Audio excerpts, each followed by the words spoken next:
Aujourd'hui, j'ai envie de te raconter une histoire très personnelle. Une histoire qui, je pense, parlera à beaucoup de mamans. L'été dernier, en 2025, nous étions en vacances dans le Verdon. Nous étions tranquillement installés sur la terrasse du camping avec mon mari, en train de prendre un cocktail. Je regardais les montagnes et d'un seul coup, mon regard s'est troublé. Les larmes sont montées. Mon mari a cru au début, c'est parce que le paysage était trop beau, mais pas du tout. À cet instant-là, j'ai réalisé que mes 2 petites dernières étaient en troisième et que l'année suivante, elles partiraient toutes les 2 en internat. Et là, une de mes plus grandes peurs est remontée. La peur de l'abandon, la peur d'être toute seule, la peur du vide. Et je me connais. Je savais exactement ce qui allait se passer si je ne faisais rien à ce moment-là. Cette peur du vide allait se transformer à encore plus de travail, encore plus de temps à mon travail. J'allais remplir mes journées pour ne surtout pas ressentir ce vide comme beaucoup de femmes le font. On trouve toujours quelque chose à faire pour ne pas regarder nos blessures. On met un pansement dessus et on avance jusqu'au jour où le corps dit stop. Alors ce jour-là, je me suis fait une promesse et j'ai fait aussi la promesse à mon mari. Je me suis dit, à l'intérieur de mon corps, et je l'ai dit même à voix haute, j'ai 1 an. 1 an pour travailler cette peur. 1 an pour trouver des solutions. 1 an pour que le départ des filles ne devienne pas un effondrement pour moi. J'ai commencé à faire le même travail que je propose aujourd'hui à mes clientes. Et en parallèle, je me suis fait accompagner d'une coach. Je me souviens encore de vraiment la première chose qu'elle m'a dite. Elle m'a regardée et elle m'a dit, à partir de la semaine prochaine, tous les mercredis après-midi, ce sera pour toi. Tu ne travailleras pas. Tu fais uniquement des choses que tu aimes. Je me suis dit à l'intérieur de moi, mais ça c'est facile. C'est facile. Je bloque dans mon agenda et je raye tous mes mercredis après-midi et je mets non dispo au cabinet. Et là, le premier mercredi est arrivé. Je vais chercher mes filles au collège. Dans la voiture, toute contente, je leur dis, allez les filles, qu'est-ce qu'on fait cet après-midi? Et là, j'ai eu droit à un grand silence. Elles m'ont regardée et elles me répondent, mais maman, nous, on a déjà des choses de prévues. Donc, je suis rentrée à la maison, on a mangé. J'ai eu du mal à faire avaler la pilule, hein, vous le sentez. Et là, je me suis retrouvée toute seule avec mon café et ma chienne sur ma terrasse.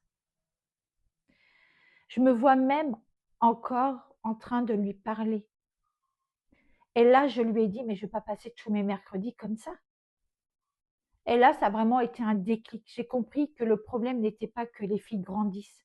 Le problème, c'était que moi, je ne savais plus quoi faire pour moi. Alors j'ai pris une feuille et j'ai commencé à écrire tout ce que j'aimais, tout ce que j'avais envie de découvrir, tout ce qui me faisait vibrer. Et je me suis rendu compte d'une chose. Pendant plus de 20 ans, car l'aîné a 25 ans, je m'étais consacrée à mes enfants, à toutes leurs activités sportives, à leurs loisirs, à leur vie. Et sans m'en rendre compte, j'avais mis de côté la mienne, c'est-à-dire toutes mes envies, mes plaisirs, mes passions. Donc la peur du vide, ce fameux syndrome du nid vide. J'avais 46 ans et je ne savais même plus quoi faire quand j'étais seule.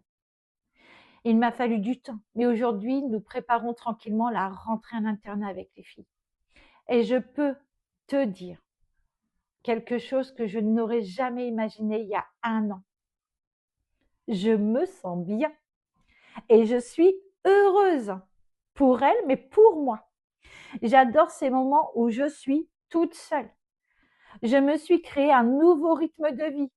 Et c'est vraiment ce matin, quand je me suis levée, je me suis dit, mais il faut que je fasse ce poste. Il faut que je leur dise.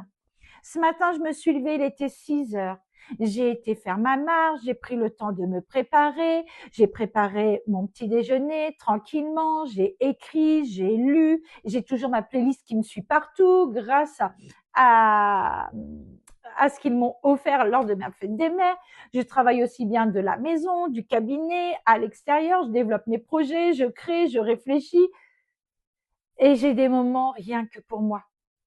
Mais j'ai aussi des moments avec mon mari, des balades, des restaurants, des moments de complicité. Et j'ai des moments aussi avec mes enfants où on a obligatoirement tous les vendredis soirs, si elles sont là, on a nos apéros.